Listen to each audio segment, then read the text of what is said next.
The moment I heard Jack's voice, filled with contempt, my heart sank. I was standing at the bottom of the stairs in our two-story house, a place that once felt like a haven of love. Now, it was a stage for my humiliation. "Yeah, Mom, Amy is really getting on my nerves." Jack's voice drifted down the stairs, tinged with annoyance. "She thinks she's the boss just because she's the main breadwinner now. It's laughable." I clutched the banister, my knuckles whitening. This wasn't the first time I felt dismissed by Jack, but hearing him belittle me to his mother, Maria, was a new low. "I know, right? She's so full of herself lately." Maria's voice crackled through the phone speaker. "You should show her she's not irreplaceable. Maybe meet someone younger, more fun." A cold laugh escaped Jack. "That might just teach her a lesson. Amy's so smitten with me she wouldn't dare leave, no matter what." Their words cut through me like shards of glass. 6 years of marriage reduced to this mockery. I was Amy, a 31-year-old marketing executive, shouldering most of our expenses since Jack quit his job. And here he was, plotting betrayal with the same nonchalance as discussing the weather. I stepped back, retreating into the shadows, my mind racing. The loving, attentive man I married had turned into a callous stranger. But I refused to be his doormat. A fiery resolve ignited within me. I wouldn't just walk away defeated. I would make Jack regret every scornful word he had uttered. For years, I had ignored the subtle jabs, the gradual distancing, and the financial leeching. But no more. As I stood there, a plan began to take shape in my mind, a plan to reclaim my life and my dignity. I waited until Jack ended the call and came downstairs, his face changing into a mask of faint affection as he saw me. "Hey, honey," he said, planting a hollow kiss on my cheek. "How was your day?" His casual demeanor was a slap in the face. "It was fine, Jack," I replied, my voice steady despite the storm raging inside. "I just need to rest. It's been a long day." He shrugged, oblivious to the seismic shift happening right in front of him. "Sure. I'll be watching the game. Don't wait up," Jack said as he lounged on the sofa with the remote in hand. I retreated to our bedroom, but I wasn't there to cry or lament. I was planning my escape, my revenge. Jack had underestimated me for the last time. I picked up my phone and began to make a list of everything I needed to do to untangle my life from his. I would start tomorrow, no more being the oblivious, accommodating wife. It was time for Amy to take center stage in her own story. The days that followed were a masterclass in deception. I kept up appearances, playing the role of the dutiful wife while plotting my departure. Jack, wrapped up in his arrogance, noticed nothing. One evening, as we sat across from each other at dinner, the silence was suffocating. He was scrolling through his phone, chuckling occasionally. I pushed my food around my plate, my mind elsewhere. "Jack, remember when we used to talk during dinner?" I asked, a hint of nostalgia in my voice. He glanced up, eyes narrow. "What's there to talk about? It's not like you're interested in my day." His dismissive tone stung, but I didn't let it show. "I'm interested, Jack. I always have been." He scoffed. "Right, just like you're interested in my career choices." I clenched my fists under the table. "I supported your decision to quit your job, Jack. I just didn't expect to become the only one working." Jack laughed, a cold, harsh sound. "Oh, come on, Amy. You love being the martyr, don't you? The hard-working wife supporting her lazy husband." The accusation was ridiculous, yet it revealed his twisted perception of our marriage. "I never saw it that way, Jack, but I can't deny feeling alone in this relationship." His expression hardened. "Maybe you should find someone who can give you what you need. I'm clearly not enough." The words were a slap in the face, but they fueled my resolve. I was done being the victim in this twisted game. As the days passed, I began moving my personal belongings out of the house, little by little. I opened a separate bank account, redirecting my salary there. Every step was calculated and discreet. One night, as I lay in bed next to Jack, his snoring a constant reminder of our fractured union. I whispered to myself, not for much longer. I rose early the next day, my heart heavy but determined. As I was leaving for work, Jack called out from the kitchen, his tone unusually soft. "Amy, wait. Are we okay?" I paused at the door, my back to him. "We're fine, Jack. Just the usual stress." The lie tasted bitter on my tongue, but it was necessary. I couldn't let him know what I was planning, not when I was so close to breaking free. That day at work, I made the final arrangements. I contacted a realtor and asked about a small apartment in a quiet part of town, a fresh start, a clean slate. I came home that evening to find Jack sprawled on the sofa with a beer in hand. "You're late," he remarked, his tone accusatory. I shrugged off my coat, keeping my face neutral. "Work was hectic, you know how it is." He snorted. "Yeah, right, busy being the big shot at the office." I ignored the jab and headed to the kitchen to prepare dinner. The mundane task was a welcome distraction from the turmoil within. As I chopped vegetables, my mind wandered to the life awaiting me, a life free from Jack's scorn and selfishness, where I was no longer invisible or insignificant. I served dinner, and we ate in silence. With each bite, I savored the fleeting moments of this facade. Soon it would crumble, and I would emerge from the rubble stronger and liberated. After dinner, as Jack lounged in front of the TV, I retreated to our bedroom. I lay on the bed, staring at the ceiling. The room, once filled with laughter and love, now felt like a prison, but not for much longer. My plan was in motion, and there was no turning back. The next chapter of my life was about to begin, and I was ready. The days turned into weeks, each passing moment bringing me closer to my freedom. My facade as the complacent wife was flawless, even as my plans to leave Jack grew more concrete. He, wrapped in his bubble of arrogance, suspected nothing. One Friday evening, I arrived home later than usual, exhausted from a demanding day at work. Jack was in the living room, absorbed in a video game, a stark contrast to my own weary state. "Jack, we need to talk," I said, my voice steady despite the fatigue. He paused his game, looking up with feigned concern. "What's up, Amy?" I took a deep breath, ready to confront him about the financial strain he had put on our marriage. "I saw the credit card statement today. There's a charge of over $10,000, Jack. What did you buy?" His face paled for a moment, then he shrugged nonchalantly. "Just some stuff I needed. It's not a big deal." "Not a big deal?" My voice rose in disbelief. "Jack, you used my credit card without asking, and for such an amount?" He rolled his eyes, dismissing my anger. "Come on, Amy. It's not like we can't afford it. Besides, I'm your husband. What's yours is mine, right?" The audacity of his words left me speechless. This wasn't just disrespect. It was outright theft. My patience, already hanging by a thread, snapped. "This is unacceptable, Jack," I exclaimed, my voice echoing through the room. "You can't just use my money without my consent. This is financial abuse." Jack stood up, his demeanor shifting from dismissive to aggressive. "Oh, so now I'm an abuser? Great. I can't even buy a few things without getting lectured.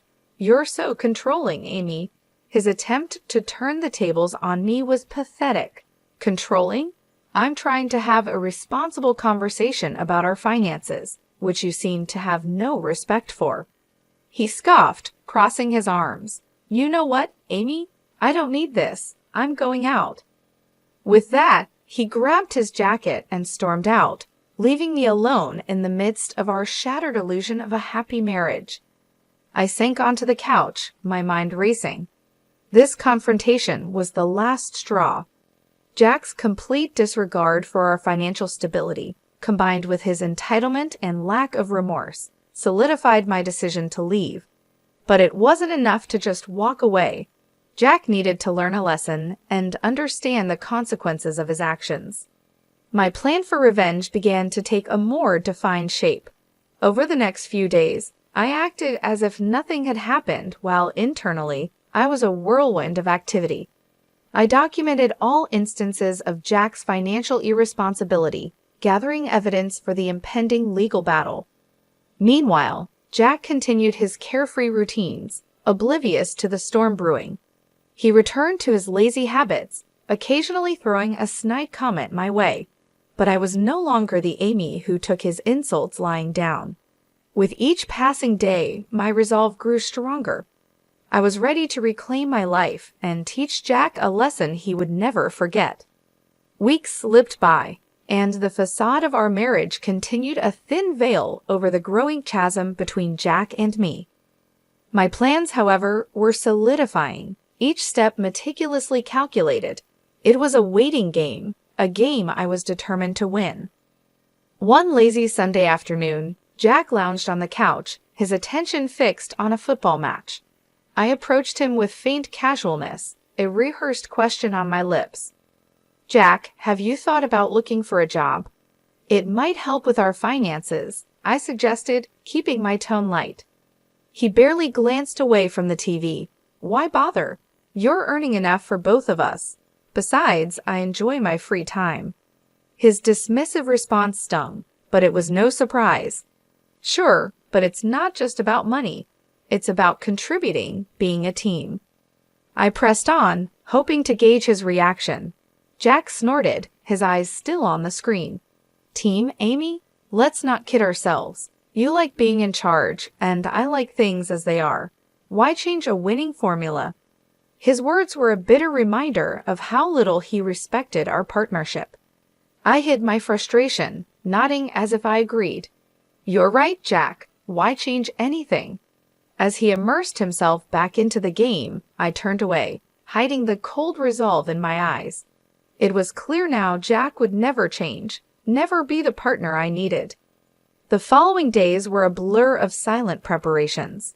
I met with a lawyer in secret, discussing the possibilities of divorce and financial separation.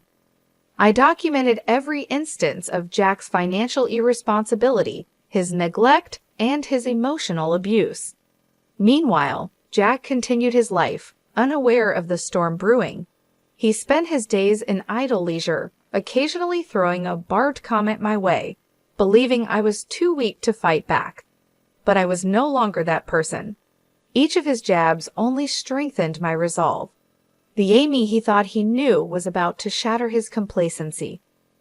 One evening, as we sat at dinner, Jack's phone buzzed incessantly. He glanced at the screen, a smirk spreading across his face. "Something funny?" I asked, my curiosity piqued despite myself. "Just a friend from the gym. We're planning a night out this weekend," he replied, his tone dismissive. I nodded, feigning indifference. "Sounds fun. Enjoy yourself." Little did he know, that weekend would be my chance. While he was out living his carefree life, I would execute my plan. The day arrived, and I watched as Jack left, dressed up and full of anticipation for his night out. As soon as the door closed behind him, I sprang into action. I had already packed my essentials, things he wouldn't notice were missing. I called the movers I had secretly hired, confirming the time for the next day. My new apartment was ready, a sanctuary from the life I was about to leave behind. That night, I lay in our bed for the last time, my mind racing with the events to come. I felt a mix of fear, excitement, and relief. This was the beginning of my new life, a life free from Jack's shadow. Tomorrow, I would confront him with my decision. But tonight, I savored the last moments of this chapter, ready for the dawn of a new beginning. I enjoyed the quiet before the storm, the last moments of an old life about to be left behind. The morning was bright and clear, a stark contrast to the turmoil inside me. Today was the day I would finally break free from Jack's manipulative grasp. My heart pounded with a mix of dread and determination as I prepared for the confrontation. Jack stumbled in late that morning, reeking of alcohol and arrogance. He flopped onto the sofa without a greeting. I steeled myself and walked into the living room. "Jack, we need to talk," I said firmly, my voice cutting through the silence. He squinted at me, clearly hungover. "What now, Amy? Can it wait? I'm exhausted." "No, it can't wait," I replied, my resolve hardening. It's about our marriage, or what's left of it. He scoffed, rubbing his temples. What about our marriage? You're not happy with me lounging around the house. It's more than that, Jack, I said, my voice steady despite the storm inside. It's about respect, partnership, and trust, all of which have been absent for too long. Jack sat up, a sneer forming on his face. Oh, here we go. The great Amy, always so perfect and judgmental. What's your point? I took a deep breath, bracing myself for the truth I was about to unleash. My point, Jack, is that I'm done. I'm leaving you. His expression shifted from disdain to disbelief. Leaving me? You're joking, right? I shook my head, a sense of liberation washing over me. No joke, Jack. I can't live like this anymore. I refuse to be treated as an afterthought, a bank account for your whims. Jack's face reddened, a mix of anger and wounded pride. You can't leave me, Amy. You think you can do better? You think you'll find someone who will put up with your controlling ways. His words were a desperate attempt to regain control, but they fell flat. It's not about finding someone else, Jack. It's about finding myself, something I lost the day I started letting you walk all over me. He stood up, towering over me, his voice laced with venom. Fine, leave. See if I care. You'll come crawling back, you'll see. I met his gaze, my own eyes unwavering. I won't be crawling back, Jack. This is goodbye. I turned and walked away, leaving Jack standing in stunned silence. My heart raced with a mix of fear, relief, and exhilaration. I was finally taking control of my life. The movers arrived, and I supervised the removal of my belongings, each item a piece of my new life. I was building a new life. Jack watched from the doorway, his face a mask of shock and resentment. As the last box was loaded into the van, I turned to face him one last time. Goodbye, Jack. I wish you all the best. His eyes burned with a mix of anger and disbelief, but he said nothing. I climbed into the van, not looking back as we drove away from the house, the life, and the man I was leaving behind. The sense of freedom was overwhelming. I was starting a new journey, one where I was the author of my own story. Jack was now a chapter of my past, a lesson learned. As the van pulled up to my new apartment, a small, modest space filled with potential, I stepped out into my new world. A world where I was no longer Amy, the neglected wife, but Amy, the woman who reclaimed her life.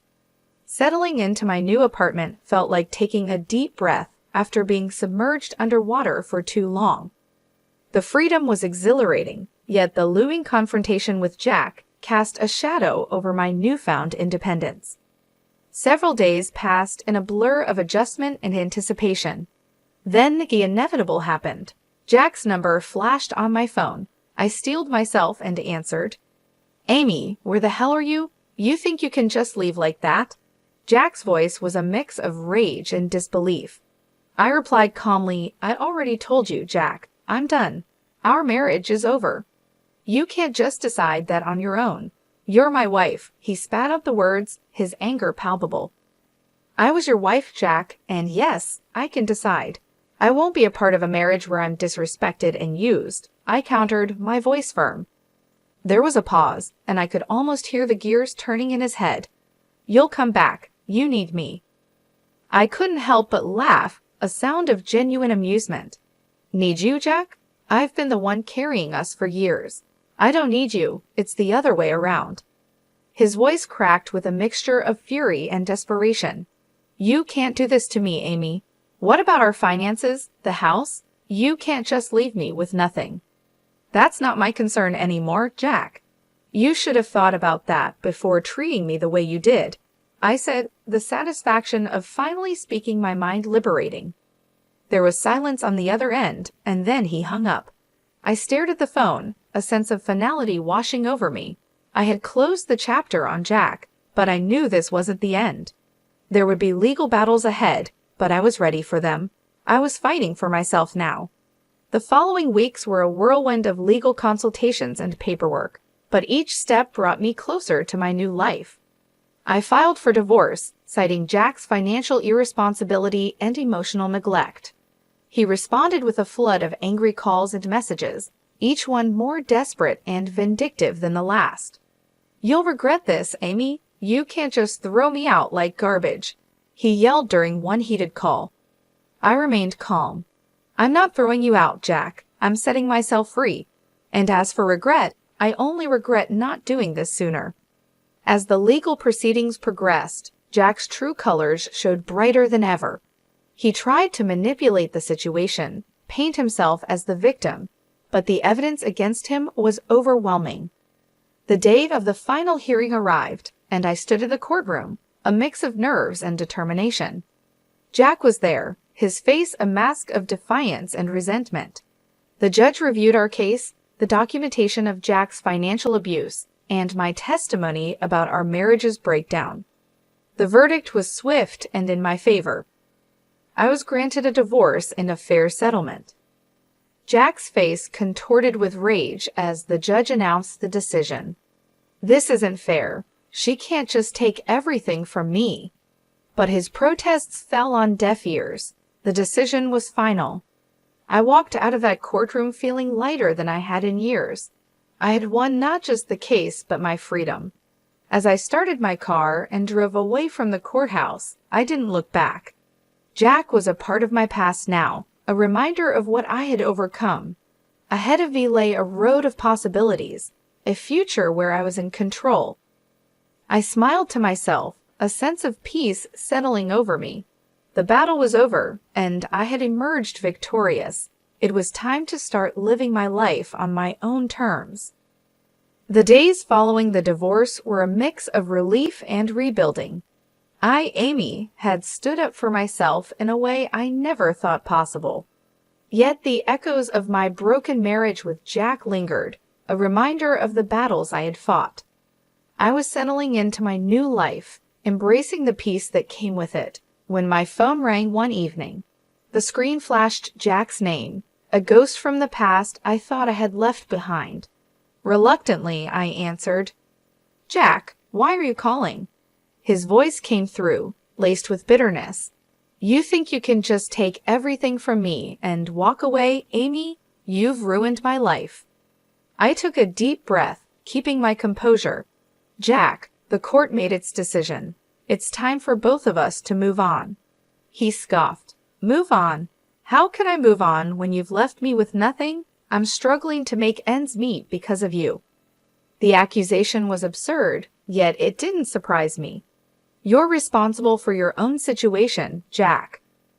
I simply stopped enabling your behavior. His voice rose, filled with desperation and anger. "You owe me, Amy. After everything I did for you, you owe me." I felt a twinge of anger, but kept it in check. "You did nothing but take me for granted, Jack. I don't owe you anything." There was a pause. Then his voice came through quieter but still venomous. "You'll pay for this, Amy. You haven't seen the last of me." I ended the call, a sense of unease settling over me. Jack's threats were likely empty, but they reminded me of the man I had once loved, now a stranger consumed by bitterness. Weeks passed, and I threw myself into my work, finding comfort in the routine.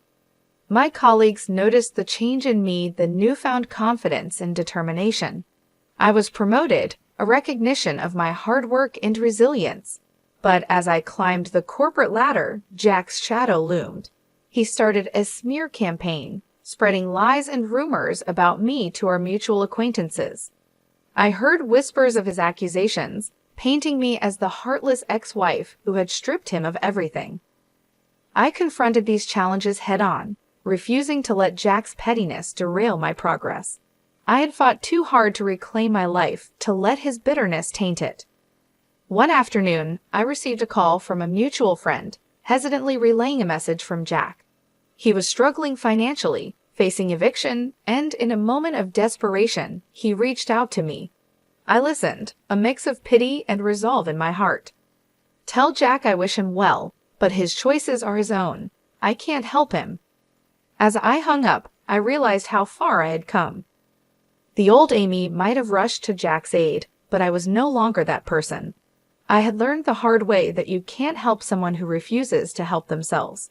I continued to build my life, finding joy in the little things.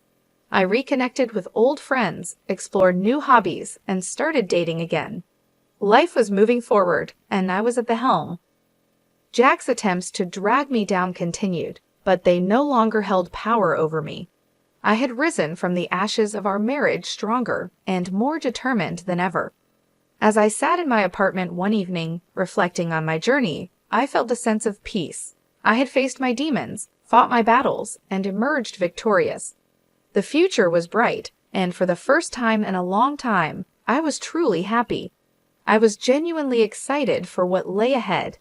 Life had found a new rhythm, and mine was no different. The scars of my past with Jack were still there, but they no longer defined me. I was Amy, reborn from the ashes of the life I had left behind. My promotion at work brought new challenges and opportunities. I thrived in the environment, my confidence growing with each successful project. My social life also took a positive turn. I met new people, some of whom became close friends and even started dating again. Life was good, but the shadow of Jack still lingered at the edge of my newfound happiness. One evening, while having dinner with a friend, my phone buzzed. It was a message from a number I didn't recognize. Hesitantly, I opened it. It was from Jack. "Amy, I need your help. Please." The words were simple but carried the weight of our shared history. I showed the message to my friend, who looked at me with concern. "You don't owe him anything, Amy. Remember that." I knew she was right. I had moved on, but it seemed Jack was still stuck in the past. I didn't reply to the message. Instead, I blocked the number and tried to focus on the present. The next day, I heard the news. Jack had hit rock bottom. He had lost his home, his friends, and was struggling to find work. Part of me felt pity for him, but another part knew this was the result of his own actions. I continued with my life, the memory of Jack fading into the background. My days were filled with work, friends, and the occasional date. Life was moving forward, and I was content. 2 weeks later, I bumped into a mutual acquaintance who had kept in touch with Jack. "He's not doing well, Amy," she said, her expression somber. "He's lost everything. He's even talking about leaving town." I listened, feeling a strange mix of emotions. Jack had been a significant part of my life, but he had also been the source of much pain. His downfall was his own doing, a result of his choices and actions. "He made his bed," I replied, trying to keep my voice neutral. "I hope he finds what he's looking for." As I walked away, I realized that Jack's downfall was his own karma. He had chosen his path, and now he was facing the consequences. It was a harsh reality, but it was not mine to bear. Months passed, and life continued. I heard bits and pieces about Jack's situation now and then, but they no longer affected me. I had moved on, building a life that was mine and mine alone. One day, as I sat in my office looking out at the city's skyline, I reflected on my journey. I had faced hard times, fought for my dignity, and emerged stronger. I had learned to stand up for myself, to demand respect, and to walk away from negativity. I had also learned to forgive, not for the sake of those who had wronged me, but for my own peace. Holding on to anger and resentment only weighed me down. I had let go, and in doing so, I had found freedom. As the sun set, casting a warm glow over the city, I smiled. I was happy, truly happy. My past with Jack was just that, the past. Ahead of me lay a future full of possibilities, a future I was ready to embrace.